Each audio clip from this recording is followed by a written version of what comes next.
Libertad de prensa no es solo poder hablar de lo que uno quiere hablar. Es poder hacerlo sin represalias ni hostigamientos. ¿Por qué sería conveniente para el país su candidatura? Muy buen día, licenciado. Saludos a quienes escuchan la cadena Democracia el día de hoy. Mire, el país necesita cambiar para mejor. En las circunstancias actuales de profunda crisis económica, social, política, es necesario proponerle una alternativa distinta a la que el país ya conoce. Nosotros le hemos propuesto al país desde hace ya 4 años que iniciamos con Unión Ecuatoriana y que fue reconocido hace 2 años. Ese es un movimiento, doctor. Unión Ecuatoriana, listas 19. Le hemos propuesto lo que nosotros denominamos la tercera vía. En el escenario nacional, respetuosamente, porque no puede ser de otra manera, le decimos al país, no a lo que tenemos ahora. No puede continuar, ni con herederos políticos, ni hipotéticamente, ni con el mismo presidente. Pero tampoco el país quiere. ¿Por qué dice hipotéticamente? ¿No lo quiere atacar de frente? No, hipotéticamente, porque todavía vemos en las redes sociales las pretensiones de ese grupo Amigos por Siempre, algo de eso de Rafael Correa, que inclusive parece que les autorizaron ya a recoger firmas. Por eso digo en esa hipótesis. No quisiéramos que esto continúe. Es necesario oxigenar la democracia, alternabilidad. Entonces, 10 años, 5 meses son suficientes. Han transcurrido 113 meses de gobierno y faltan apenas 11 meses. Eso no puede continuar por salud de la democracia, pero tampoco puede regresar a reproducirse exactamente lo que sucedió antes del 2007, antes del 15 de enero del 2007. Porque ya conocemos, ellos quizá fueron responsables, son corresponsables de lo que hoy sucede. Si se hubiese gobernado bien el país, no hubiese habido la necesidad de que venga un Salvador, una revolución ciudadana, el socialismo del siglo XXI. De manera que el país quiere algo distinto, quiere gente que no haya estado permanentemente transitando de partido en partido, quiere apartarse de las novelerías, llámense neosocialismo o socialismo del siglo XXI, pero tampoco quiere regresar a las prácticas neoliberales. Quiere un país en democracia, con libertades, en donde el sector privado pueda crear. No conozco país en el mundo en donde la riqueza no sea generada por el sector privado. Quiere que pare ya este desfile permanente de 27 reformas tributarias en 10 años, de manera que quiere la desconcentración del poder en una forma monopólica como se está llevando, lo digo muy respetuosamente. Entonces, Unión Ecuatoriana se presenta como la alternativa con gente nueva, distinta, honesta, que no ha estado en los distintos partidos políticos corresponsables de la crisis actual. ¿Cuentan o no cuentan los guiones ideológicos para usted? La ideología no se puede subestimar. Una persona que no tiene principios ideológicos es una especie de barco a la deriva. Más en el momento actual. El desarrollo de la democracia nos ha demostrado que tampoco se puede manejar un país ceñido estrictamente como un corset ideológico, ¿no es cierto? Ceñido estrictamente a la ideología. El país necesita sentido común, darle soluciones a los problemas que el país requiere. Cuando usted tiene una deuda externa e interna que ya está superando el monto permitido por la Constitución, es decir, el 40% del PIB, es necesario darle un giro distinto cuando todos los poderes del Estado, los 5 funciones del Estado, obedecen a la buena voluntad de una sola persona, cuando los organismos de control tienen un verdadero cordón umbilical, cuando no hay ninguna institución que haya escapado al control de un partido político, pues entonces es necesario meditar, reflexionar para darle un giro distinto. Cuando usted fue fiscal, ¿se sintió en algún momento aliado del modelo económico, del modelo político del presidente de la República? Porque usted silenció, o más bien, le pongo la tilde en otro lado. ¿Por qué usted silenció, doctor Pesantes? Digamos que elementos que ya comenzaban a visualizarse como distorsiones éticas especialmente, mucha corrupción. Usted sabe que en este gobierno se han dado episodios que el archivo de la Fiscalía General del Estado debe conservar episodios tremendos, vergonzantes y vergonzosos de todo lo que han hecho. Pero los fiscales se han hecho de la vista gorda, dicen. ¿Usted cae en ese todo? Definitivamente no. Mis actuaciones demuestran totalmente lo contrario.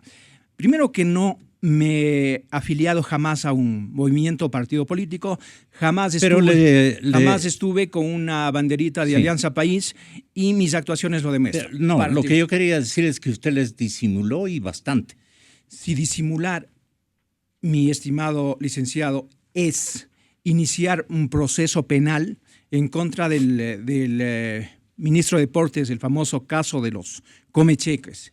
Si disimular es iniciar un proceso penal en el Ministerio de Salud por la adquisición irregular de las ambulancias que se desarmaban con el primer paciente. Si disimular es sacar la orden de prisión y tenerlo preso por 24 horas porque los jueces decidieron lo contrario. Pero hay otra lista al ministro de Agricultura. Si disimular es iniciar el proceso por el caso de corrupción más grande en la historia de ese país llamado Palo Azul, en la que de antemano están los señores Isaías. Si disimular es iniciar un proceso penal por el caso Corte Cervecera, es recuperar esos famosos bonos espirituales, el dinero de los bonos espirituales, y así una larga lista de actuaciones frontales de independencia total de la Fiscalía en respecto del Ejecutivo. Pues entonces esto demuestra que yo no he tenido ningún cordón umbilical que me ligue al presidente de la República ni a ese proyecto político. Yo no fui fiscal general de Alianza País, como es el fiscal actual. Todo lo contrario, fue un fiscal totalmente independiente. Y es más, usted que es observador por más de 40 años, me recuerdo yo, de profundo del aspecto político, de los problemas sociales de este país, recuerde que yo ingresé a la fiscalía en el 99. El 2004, cuando nadie conocía al futuro presidente Correa, yo fui ministro fiscal de Pichincha por concurso. Ahí es cuando yo enjuicié al expresidente Gutiérrez, es decir, actuaciones siempre verticales apegadas a derecho. Y yo llego a la Fiscalía General el 2007 después de ganar un concurso con 30 puntos de diferencia al que nombró el Congreso Nacional de ese entonces. Yo no gané con 1 o 2 puntitos. ¿Quién era Ni yo necesité que salgan a defenderme. ¿Quién era el que ostentaba 30 puntos de diferencia en relación a usted, que sobre 100 efectivamente puntos, fue el que ganó? Sí, yo gané con creo que 93 o 94 puntos y la persona que le nombraron tenía 55 o 58 puntos, el doctor Jorge Germán. De manera que yo llegué por propio mérito después de una carrera, a diferencia del fiscal actual, a diferencia de las personas que nombraron en Montecristi, nadie de ellos había tenido una carrera. Ellos sí estuvieron vinculados a partidos políticos. El Contralor sabíamos perfectamente que fue de la administración del señor Gutiérrez, de manera que hay una trayectoria límpida y mis actuaciones han demostrado que yo he sido totalmente independiente, tengo la capacidad ética, moral para decirle al país que somos una alternativa. He sido un docente hasta el día de hoy por 35 años, he sido un jurista en ejercicio profesional libre. Sí. ¿Cómo atraería a usted, doctor Pesantes, el capital nacional? Pero antes, licenciado, déjeme hacerle alguna precisión. Usted mencionó que en mi ejercicio como fiscal quizá hayan pasado sin la debida atención casos como Isaías. Y yo le voy a demostrar, el país conoce que cuando yo fui designado fiscal, a las pocas semanas acudí es que usted ya se pasa. Ya vamos a retomar el porque yo le voy tema. A demostrar que si hubo un fiscal. Claro. Pero contésteme la parte económica, porque estamos en aquello. Que puso el acelerador, en ese caso soy yo. Luego hablamos de aquello. Nosotros creemos que este modelo ideológico, que tiene su expresión más reciente, con la pretensión nuevamente de enviar al Congreso la ley de herencia y plusvalía. Ese es un modelo del arcaico marxismo. Claro. Si usted lee a Marx y Lenin, puedo citar el libro y hasta la página, dicen claramente abolir la ley de herencias. Es decir, esto obedece a una concepción evidentemente ideológica en un mundo que es totalmente práctico. Pero ¿quién quería abolir? La ley Marx y Lenin proponían hace más de 200 años una de las formas de consolidar el modelo socialista o comunista era precisamente. Y entonces hay esta serie de rezagos de este llamado neosocialismo que, como bien insinuó usted, no tiene pues una creación propia. El lenguaje, la concepción viene de los primeros años de este siglo, cuando Chávez recibe a un delegado soviético enviado por Castro. Entonces él asiste al foro de Brasil y dice, vamos a inaugurar el socialismo del siglo XXI, pero no ha tenido pues una contextualización ideológica que diga hacia dónde van. En todo caso, se están dando mano. ¿Y el de aquí se dejó convencer por novelero? No quisiera dar juicios de valor, pero han seguido una... Usted tiene mucho cuidado con el presidente. ¿Qué sabe el presidente de usted? ¿Que tiene recelo usted? El presidente sabe que soy un hombre recto, honesto, que me conoció hace 26 años. Respetuoso. Siempre he sido respetuoso, inclusive con el presidente, con los expresidentes, con quienes saludo. Tengo una relación con algunos de ellos cordial, pero distante, equidistante en relación con ese presidente y los demás. No puedo venir a insultar, estigmatizar. Yo me aparto del modelo que estuvo vigente en la década del 90 del neoliberalismo. Me aparto también de ese modelo y sí creo en el sentido común de un buen padre de familia para administrar.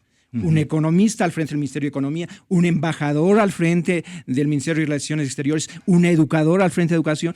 Usted debe quitar las faldas del Ministerio de Defensa. Un poeta respetable no puede estar en agricultura. Hay que rescatar el sentido común. Modelos económicos pragmáticos que tienen vigencia en el mundo. Hay una concepción ideológica llamada tercera vía, que no es una invención de nosotros ni es un eslogan, es la racionalidad dentro de un sistema de economía social de mercado. Así es. ¿Quién aplicó la tercera vía? Porque es una copia. No es exactamente una copia, pero países de Europa, del norte de Europa. Mire usted, hace escasos 2 años hubo aquí una conferencia sobre la tercera vía. Asistió el presidente Cardoso, el presidente Santos, y hizo de anfitrión. Estuvieron un expresidente uruguayo, 2 expresidentes chilenos, estuvo Tony Blair. Es decir, tomar lo positivo del sistema liberal. Yo creo en la libertad absoluta, en libertad para producir. Libertad, claro, evidentemente con el control necesario del Estado. ¿Pero no le gustaría que le digan que tiene un perfil neoliberal en su formación política? A mí no me despreocupan que me digan cualquier cosa. Yo tengo mis convicciones, una formación académica. No presumo de ser dueño de la verdad. Creo en la libertad de empresa. Insisto que no hay país en el mundo en donde la riqueza no sea generada por el sector privado. Entonces, este modelo económico en donde el Estado es el todopoderoso, es el concentrador, el que se ocupa de carreteras, de aeropuertos, de todo, menos de lo fundamental: salud, educación, seguridad, justicia. Esos son los aspectos fundamentales que debe ocuparse un buen administrador del Estado. Debe gastar menos, debe buscar, cuando hay un excedente en el ingreso, ahorrar para tiempos de crisis. ¿Eso qué es? Eso es sentido común. La relación con el fiscal Galo Chiriboga, la relación personal. ¿Usted le conocía? Sabía que había un abogado de apellido Chiriboga, porque él no ha sido un penalista, no ha sido un académico, no ha sido fiscal, no ha sido juez. Sabía que existe cuando en el gobierno del CFP-DP, me parece que era comisario o intendente, pero no hemos sabido más en el ámbito académico y en el ámbito de los que hacemos materia penal. No hemos conocido, excepto cuando apareció a comienzos del 2011 como candidato oficial. La relación con Palo Azul, me preguntaba usted. Candidato oficial, le dice. El candidato oficial a la fiscalía. Ah. Y yo advertí al país, cuando le dije al país, antes de que se le nombre, Aquí hay algunos candidatos que más que currículum tienen prontuario, y así con las palabras claras y enteras. El señor en tiene, ese tiempo los pero colegas reporteros le preguntaron por qué dice eso. sí, porque algunos... ¿Usted contestó? Pero desde luego yo siempre he contestado, y lo contesto y sin juicios de valor. Mire usted cómo... ¿A qué se refería? Cómo en ese momento ya al doctor Chiriboga ya le denunciaron, y no cualquiera, un asambleísta, por más que sea de cualquier partido, ya le denunció que se había apropiado ilegalmente de una mansión. Aparentemente el señor Chiriboga dice que ha costado $80,000, pero eso vale 2,5 millones, 3 millones de dólares. Se apropió de una familia extranjera. Si quiere, podemos... Pero usted me preguntó qué relación tiene con Palo Azul. El señor Chiriboga me ha perseguido desde el mismo día que le posesionaron. El señor Chiriboga... Pero yo no me quejo. Le ha buscado las costuras. Me ha buscado por todas partes. Imagínese usted que el señor Chiriboga me ha iniciado 4 o 5 indagaciones previas. Me han hecho 14 exámenes de auditoría. Pueden seguirlo haciendo. Porque cada quien... Aquí el pueblo dice, cada ladrón juzga por su condición.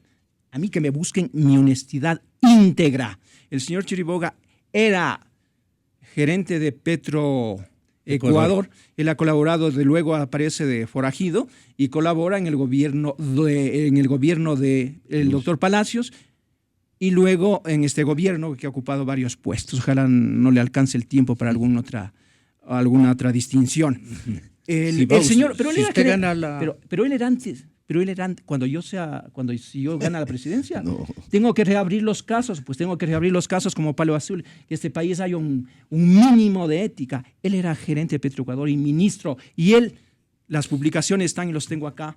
Él santifica. ¿Galo Chiriboga fue de alguna manera corrupto en este caso? Yo no digo que es corrupto. ¿Qué le diría entonces? Los hechos son claros. Él emite informes, disuelve una comisión que lo hizo Alberto Acosta como ministro de este gobierno, ministro de Energía de este gobierno, para santificar ese acto de peculado que es Petrobras Palo Azul, esta compañía que está causando inclusive la caída de Dilma Rousseff. Mientras allá hay algo de ética y persiguen la corrupción, aquí han ofrecido el apoyo a los gobernantes brasileños. Mire usted cómo se maneja, entre comillas, éticamente el país.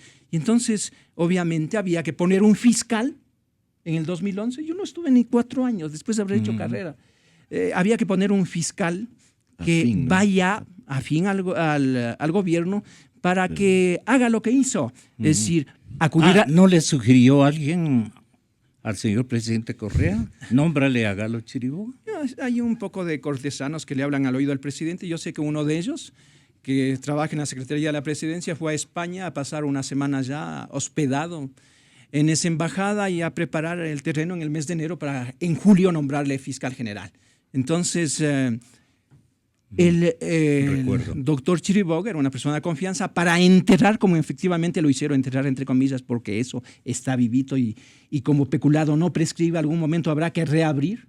Cuando yo terminé mi función de fiscal, al poco tiempo acudió a la corte el doctor Chiriboga y dijo un absurdo jurídico, porque el fiscal, luego de una investigación, o acusa o se abstiene. El señor Chiriboga, en su desconocimiento, dijo: ni acuso ni me abstengo. Esto no es ni blanco ni negro, esto es redondo. Señora Lucy Blasio, que hoy trabaja con él, esta juez de ingrata recordación, y que yo prácticamente le expulsé de la fiscalía. Así fue. La señora Blasio le dice: anule el proceso y declare condenados en costas a los que investigaron. Vaya a ver si esto no es jauja, esto no es Macondo. Y así lo hicieron. Nos condenaron a nosotros. Y así me han seguido una serie de pseudos procesos en los que no han podido involucrarme en nada. Es más, le han perseguido al perito que nosotros nombramos, y el perito dijo: aquí se confirman los informes anteriores en donde establecen que Petrobras está llevando petróleo, 100 millones de barriles, 100 millones de barriles. El promedio de estos 8 años de gobierno ha sido de $80. Multiplique 100 millones por 80, hablamos de 8,000 millones. Es decir, si por cada punto del IVA el gobierno obtiene 400 millones, haga cuenta cuántos puntos habría que subir para igualar esa cifra. ¿Quién se llevó semejante cantidad de dinero? Se llevó Petrobras. ¿Se repartieron? Se llevó Petrobras con la complicidad de algunos ecuatorianos. ¿Quiénes? De algunas empresas. No deje flotando. Usted conoce todo el rollo.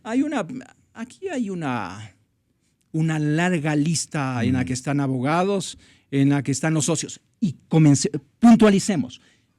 Es la adjudicación a ese pozo que después termina con Petrobras, se lo hizo a los hermanos Isaías, Petro, Manaví y Caimán de los Isaías. De manera que la respuesta está ahí y todos sus acólitos. Se ha dicho algo como esto. ¿Por esas relaciones todavía están en Miami? A los señores, desde luego, mire, a los señores de Isaías pero se ha usted dicho. Tampoco les pudo traer y ya nos estamos metiendo en el tema. A los señores Isaías quizá no les importe mayormente. El tema. Digo, mayormente el tema de las incautaciones, claro, porque eso alcanzaría a 400 millones. Incautaciones que después pasan de manos de los Isaías a manos de Pedro Delgado, es decir, prácticamente los mismos. No les importaría tanto eso, porque finalmente son 400, 500 millones. Para nosotros una fortuna, para ellos nada. Nada si compara a los 8.000 millones de perjuicio al Ecuador en Petrobras. Ellos se resarcieron sus hipotéticos daños con palo azul. Los señores están prófugos desde junio del 2000. Estamos en junio del 2016 y los señores no han sido ni extraditados, no han cumplido un día de prisión. Ese proceso duró más de 14 años. Hoy se han agotado todas las instancias. Creo que falta la instancia celestial para que Dios castigue a los deshonestos. Cuando yo fui fiscal general del Estado, a los pocos días acudí a la corte y les dije, señores, estamos en el 2008 y hasta hoy no se ha formalizado la extradición de los señores Isaías y el país lo conoce. Y yo le denuncié al país como, habiendo yo ido a Estados Unidos a averiguar el por qué y a pedir al Departamento de Estado por qué no se extradita a los señores Isaías, me dijeron, mire, este es el expediente, ni siquiera lo han completado.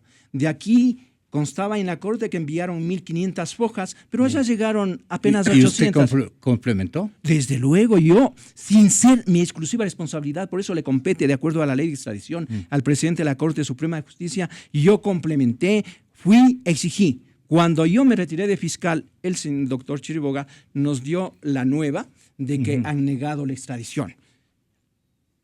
¿Conformarnos con eso? No, hay que insistir en la extradición de los señores Isaías. Hoy existe un nuevo episodio que no tiene que ver con extradición. Si gusta, yo se lo explico, pero hay que indicar que este proceso ya dura 14 años. Ellos han acudido inclusive a la Corte Constitucional.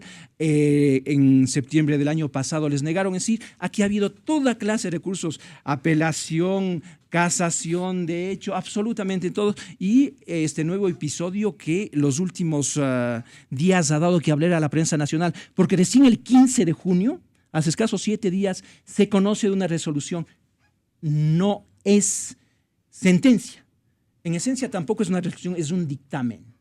No es de la ONU, es del Comité de las Naciones Unidas, Comité de Derechos Humanos, que no es vinculante, que no es imperativa, que no obliga al Estado ecuatoriano y que hace algunas observaciones respecto, no del proceso penal, que inclusive textualmente lo dice este comité, no hay nada que observar, en definitiva ha sido legal, yo intervine e impulsé, insisto, y se refiere sí a la incautación de los bienes de los señores Isaías del 2008.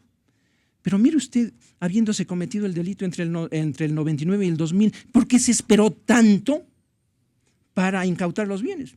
Y yo, en honor a la verdad, yo creo que la decisión del presidente de incautar los bienes fue una decisión adecuada.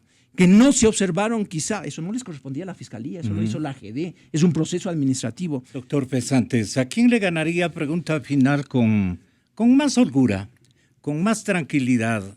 ¿Cuál sería vencido por el candidato Pesantes de los dos candidatos del presidente Correa? ¿Glass o Moreno? ¿Moreno o Glass? ¿A quién le vencería con más facilidad? El país no requiere vencer ni al partido único ni a la partidocracia por sí mismo. El país necesita vencer los problemas fundamentales. El desempleo que ya rebasa el 56%, la desocupación y subocupación. Necesita vencer al despilfarro, necesita vencer a la corrupción. Y en un gobierno de nosotros Hay que vencer la corrupción Oiga, examinando los casos en las fiscalías más grandes de contratación de este gobierno, sin impunidades, pero sin persecuciones, de manera objetiva y jurídica. Resolver los problemas del país es lo que se requiere, más que vencer a Glass o Moreno, como usted me pregunta, o del otro lado a quienes también ya han sido innumeradas veces candidatos, han sido asambleístas, diputados, y que de cierta manera pues contribuyeron a crear el escenario para que venga El Salvador, como dirían algunos. Respecto a la corrupción, ¿no cree que usted dejó un congelador seguramente lleno de procesos que no alcanzaron? Por ejemplo, licenciado. Isaías. No, yo fui el fiscal que más impulsó. Ya, pero el otro tiene como 8 congeladores. Le gana en ese sentido. El actual tiene 8 congeladores. Si sumamos, son 9 congeladores. Ahí está toda la impudicia. Ahí está centrado prácticamente lo que el pueblo ecuatoriano con impotencia clama que salga afuera, que conozcamos realmente quiénes son los pícaros de esta coyuntura y de la anterior y de las anteriores. Así es. Pero la impunidad es la que manda. La gerente general de este país se llama impunidad. ¿Usted qué opina? Mire, que yo he dejado en el congelador ni medio congelador, pero que después se han acumulado muchísimos, eso es cierto. Acuérdese, por ejemplo, yo creo que si se predica la honestidad o el pacto ético, hay que ser éticos hacia afuera y hacia adentro. ¿Por qué no pide la renuncia de los funcionarios que tienen en Panamá a las empresas offshore? ¿No es cierto? Y que han disimulado, porque no toda empresa offshore necesariamente ha de ser corrupción. ¿Cómo cuántos habrán? Mire usted cómo ¿Cuántos habrán de la plana mayor de este gobierno? Debe sobrarme los dedos ¿Faltan de la las mano cifras? Y de los pies. Mire usted cómo el fiscal general ¿Por qué no los Washington denuncia? Pesantes en su ¿Cómo tiempo vamos a confiar en un candidato que sea Milana? le dijo en no decir los nombres de los que tienen papeles Paper Panamá. Invíteme para otra reunión, yo le doy un listado. Mire Bueno, usted cómo este ustedes gobierno, son testigos. inclusive cuando este gobierno amnistía a los gerentes de la AGD, 4 de 5 prófugos de la justicia, a 2 les enjuicié yo, desde ministro fiscal de Pichincha. O sea, yo he sido siempre consecuente. Y en la constituyente proponen la amnistía y el fiscal general, yo, le digo al país, le digo a la constituyente, le digo al presidente, amnistía solamente por delitos políticos. Y este delito de peculado es un delito común, bastante ruin y silvestre. Más fuerza contra ellos. Me aparté siempre. El presidente quería combatir la corrupción de inicio, pues debía haber sido consecuente con lo que dictan las leyes y les amnistiaron. Algunos siguen en Estados Unidos. De manera que yo sí le digo al país, he cumplido en mis 35 más años de servicio al país. Si haber estado en tiempo del presidente Correa es ser aliado de él, entonces yo he sido aliado de los 35, desde hace 35 años con los sucesivos gobiernos, porque yo he sido maestro primario, secundario, universitario, juez, fiscal, abogado en libre ejercicio, en fin. De manera que siempre a su orden y dejo absolutamente claro, el tiempo va a ser corto y usted tiene aquí un invitado especial. Así Gracias, mi estimado licenciado, siempre un placer compartir con usted y mi distinguido amigo, profesor también universitario, el doctor Pablo Zambrano. ¿Es su asesor económico o uno de los asesores económicos? Mire, cuando nosotros seamos gobierno, gobernaremos con el sentido común. Yo leo siempre lo que escribe Mauricio Pozo, lo que escribe este joven Esteban Albornoz, y yo no tengo estigmas ni prejuicios. Y plantean cosas que son sensatas, de manera que un gobierno, un próximo gobierno de Unión Ecuatoriana, gobernará con sentido común.